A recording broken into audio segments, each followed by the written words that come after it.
Ketika Anies Baswedan dikatakan tokoh politik termahal, apakah benar apa tidak? Kita dengarkan dulu video berikut ini. Hari ini, politisi yang paling mahal itu bukan Jokowi, bukan Megawati, bukan Pak Prabowo, atau bukan juga Bang Surya, bukan. Politisi termahal di Indonesia itu namanya Anies Baswedan. Anda bayangkan, seorang Anies Baswedan, betapa sulitnya mengalahkan seorang Anies, atau betapa mahalnya Jokowi mengalahkan seorang Anies. Jokowi harus cawe-cawe, membelanjakan APBN untuk bansos hampir 500 triliun, menggerakkan aparatur sipil negara, menggerakkan kepala desa, bahkan terindikasi TNI dan Polri pun dia gerakan untuk bagaimana memenangkan atau mengalahkan Anies Baswedan. Disitulah kemudian saya berpikir atau berkesimpulan, ternyata tokoh politik yang paling mahal saat ini adalah Anies Baswedan. Boleh Anda tidak setuju, tetapi silakan Anda beri komentar. Salam akal sehat. Ya jelaslah, salam akal sehat dulu.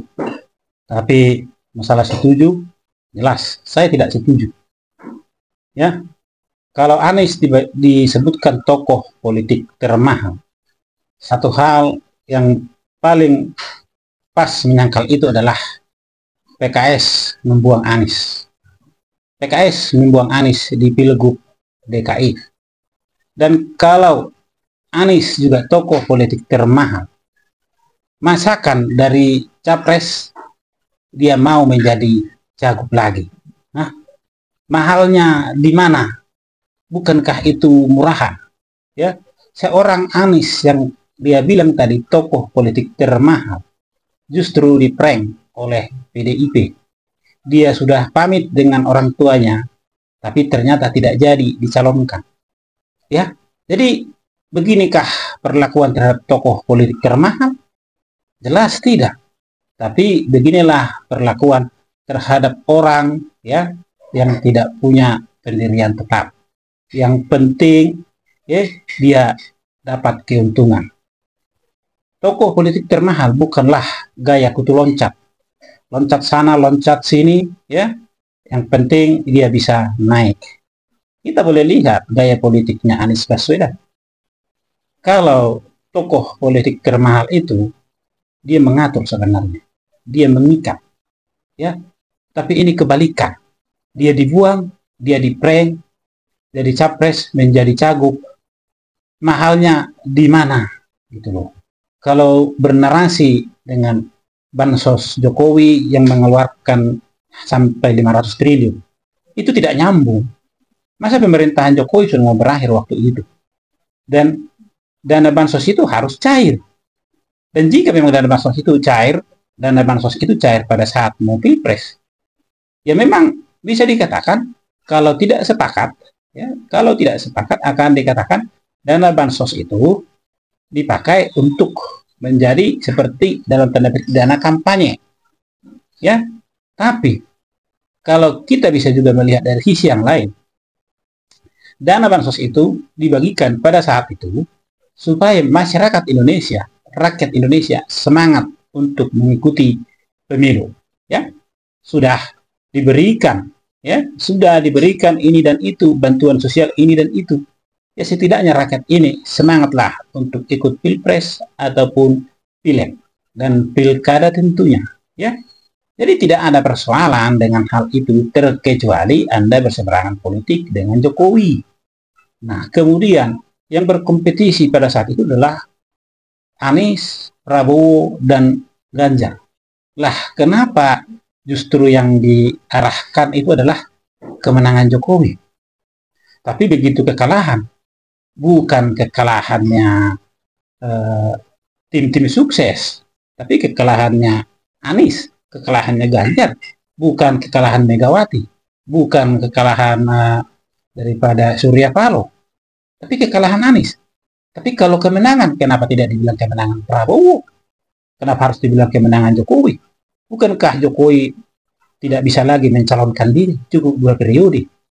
Maka dari sini, dari narasi yang saya sampaikan tadi, yang saya berikan itu ya dari video itu adalah narasi yang memang dasarnya menunjukkan ketidaksukaan, dalam tanda petik menunjukkan ketidaksukaan kepada Jokowi. Dengan menunjukkan hal itu, maka dia akan menggiring opini kita bahwa Anies Baswedan itu adalah politisi mahal. Ya, nah kalau kemudian ada penggiringan kepada yang disebut parcok, TNI, polisi, ya jelaslah sebagai presiden harus bisa mengarahkan tentara, TNI, polisi ataupun aparatur negara untuk menjaga keamanan dan kenyamanan pada saat pemilu kemarin. Ya, jadi harus diarahkan gitu loh. Ya, kalau ada keributan, ya diamankan keributan dari berbagai pihak, diamankan. Cuman kalau kalah, jangan bilang lah. Ya, kalau kalah jangan bilang curang. Ya, kalau menang jangan bilang bermain curang. Ya, terus kalau seandainya kalian menang, apakah tidak bisa juga dikatakan bermain curang?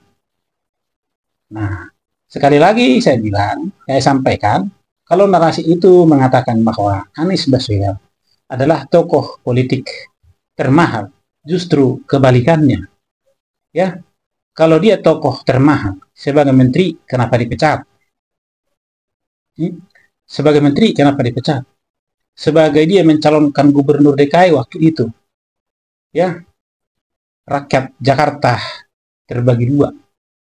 Bahkan yang paling mengerikan, membawa-bawa agama, ya, membawa-bawa agama sampai ada narasi, ya, orang yang tidak memilih si ini, kalau dia meninggal tidak akan disolatkan. Ngeri nggak itu? Ngeri. Nah, sekarang kalau tokoh termahal itu tidak semestinya jual diri, ya, dalam tanda petik jual diri ini tidak semestinya terlihat murahan. Murahan dalam arti apa? Dia sampai hari ini bernarasi negatif terhadap pemerintah. Ya, dia berbicara di depan umum selalu arahnya ke politik. Ya, selalu arahnya ke politik. Sindir sana, sindir sini. Padahal lokasi atau tempat di mana dia berdiri atau berbicara itu bukanlah arena politik. Ya, bukan arena politik. Dia bicara di kampus. Dia bahas politik. Dia bicara saat ada perayaan hari raya, hari besar. Dia bicara politik. Ini kan bukan tipe manusia yang mempunyai harga mahal. Ya, inilah tipe manusia menurut saya. Ya, kita tahulah ya. Kita tahu barang mahal itu, barang mahal itu kita boleh lihat dia akan dijaga baik-baik, ya, memiliki spesifikasi yang luar biasa, ibarat sebuah mobil, ya, begitu dilihat orang udah tahu itu mahal.